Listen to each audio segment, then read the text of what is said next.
Team looking for Sunday?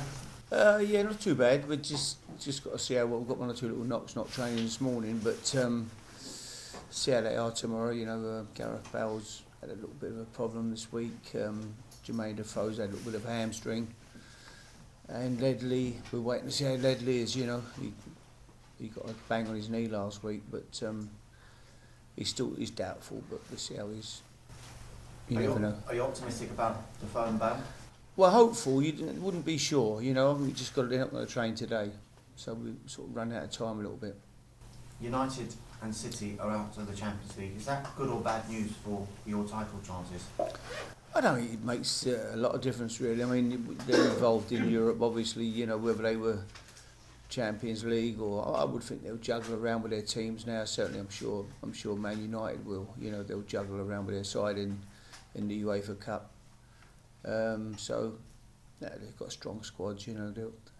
They'll be bang there at the end of the year, won't they? Both of those teams. Do you think the Europa League commitments will affect them, though? You know what it's like to try and juggle both competitions. I suppose it depends what type of side they put out, and if they're going to go for it. I think Man City have got a squad they can.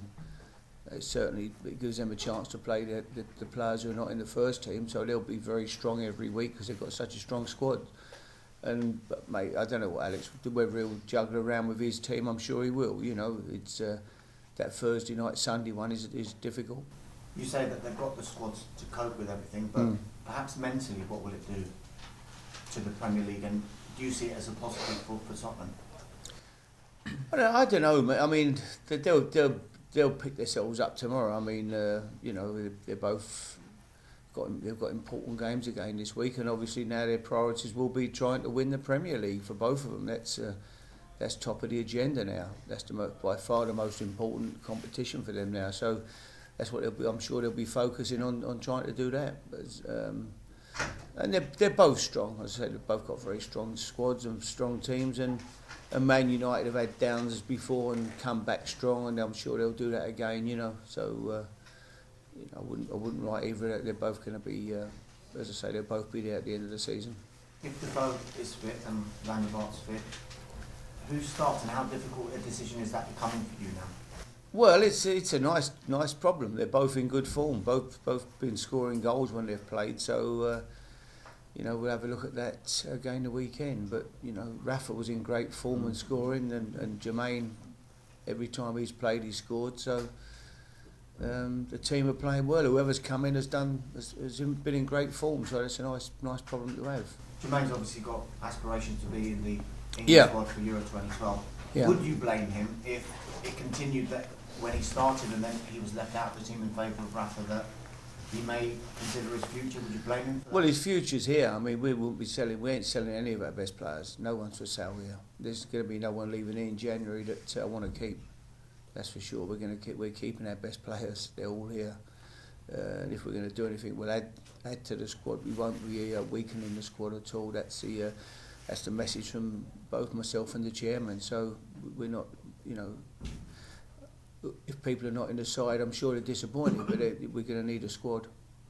Bad injury for Jermaine Genius while he was at Villa. Yeah. What's the future for him with regard to Tottenham? Does he have a future here? Yeah, I mean, JJ's got a future here. It was unfortunate that he looked horrific. I watched it again yesterday on TV quite a few times, and just to snap his Achilles like that is a real bad injury. David Beckham had the same injury, a couple of years back. So it's going to put him, probably most of the season's going to be gone for JJ now, and but no, he still belongs to us. He's on loan there, and whether he'll come back here and do his rehab or do it at Villa, that I think the physios just spoke to him yesterday, and that's his decision. So we'll have to wait and see. But no, he still belongs to Tottenham. Can you clear up what's happening with his wages in that case? Well, I'm sure they would pay his wages. I don't know. As I say, the chairman would do the deal with him. But if you loan somebody, if we take a player on loan from another club and he gets injured, your responsibility. You've got him for the season. You sign him for the season, and if he gets injured playing, you can't suddenly have a player get injured and send him back to the club. He's and say, oh, well, I don't want to pay him no more. He's injured. We all have to suffer injuries, and that's the chance you take. You mentioned that no one's leaving, that you don't want to leave, and if anything, you'll be strengthening the squad. What positions are you looking at in January? Nothing in particular. You know, I'm just saying that certainly we won't be weakening the squad. We're not going to sell our best players or anyone we want to keep. I don't know. It's a difficult one to say where we, you know, at the moment I'm not desperate anywhere. I'm happy with the team, happy with the squad. So, you know, but if one or two positions opened up with people who were on the fringe and wanted to go and we could bring somebody in, then maybe that's a possibility. But at the moment, we're fine. I'm just going to throw a couple of names at you, Harry. First of all, Chelsea's defender Alex. Is there interest there? Not really, no. He's a good player, very good player, but it's not a player that we've made inquiries for. You obviously went in for Gary Cahill in the summer. Will you go back in for him in January, do you think?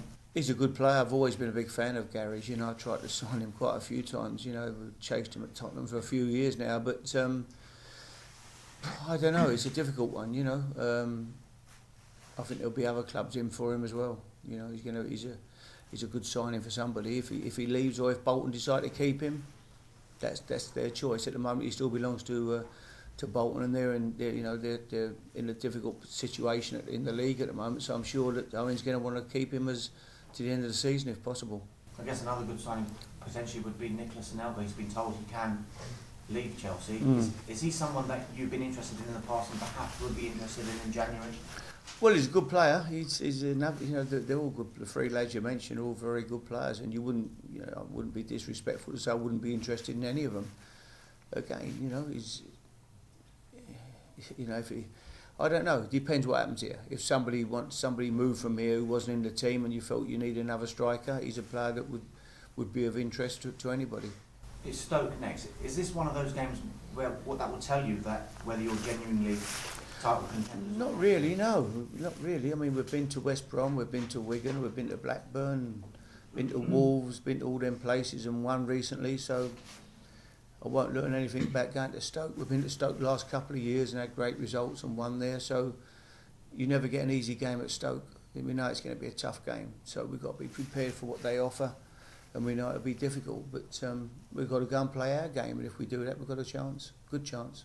One player who has moved from here to there and has done quite well is Peter Crouch. Yeah. Is there any, in the back of your mind, was there any regrets when you look at what he's been doing that perhaps you shouldn't have sold him? No, not really. I love Crouch. No one's been a bigger fan of Peter than me. I mean, not only as a player, as a person, he's a fantastic fella. And I loved having him here. But we just got to a situation, Adebayor became available on loan, and it was no point in having Peter and Adebayor. You know, Peter wants to play, to stay here, and Adebayor comes in, and suddenly I've got Defoe, I've got Van der Vaart, Pavlyuchenko. It would have been a ridiculous situation. I'd have been putting myself under silly pressure, really. So that's the reason we let Peter go. You know, and I'm sure it was a good move for him. You know, he's had a fantastic career. Financially, it was good for him. I know that for a fact. So, and he's done well. I knew he'd do well. I had no doubts he'd do well for anybody, Crouchy, because he's a good player. He's as honest as the day. He's long as a great guy. Final one. Wayne Rooney's got his ban reduced from 3 to 2 games. Have the FA made a rod for their own back with regard to the disciplinary process in this country and compared to UEFA? Bearing in mind what Kenny Dalglish had to say about the situation. Yeah, I think in lots of ways they have, yeah. I think that people will look, you know, in all honesty, it was a 3-match ban for violent conduct. You can say, well, it wasn't that violent, but it doesn't matter. You cuff someone, you get 3-match ban. That's the rules, you know. If you go and appeal, it would be a frivolous appeal, and you probably get 4 games if you went to the FA. So, for them to get it from 3 to 2, I think it opens up a can of worms. Yeah, I think there's going to be clubs appealing against bans, and they're going to want to know why they're not getting it cut from 3 to 2 for similar situations. Do you think we're going to see appeal for nearly every sending off now in that case? I think people will look at it and think, well, hang on, there, you know, he's got away. You know, the FA have gone and appealed against this one. Why can't we do it? You know, I'm sure you will. It'll be interesting to see what happens. We've not appealed too many times. We've not had too many players sent off, thankfully. But violent conduct is violent conduct. As I say, how violent, it doesn't matter. You can't kick somebody. It's 3 games. That's the rules. You know, from our England's point of view, pleased to see him only get 2 because it's that important to England. But you know, in all honesty, it's certainly the rules are supposed to be the rules, and they've not been adhered to really in this situation.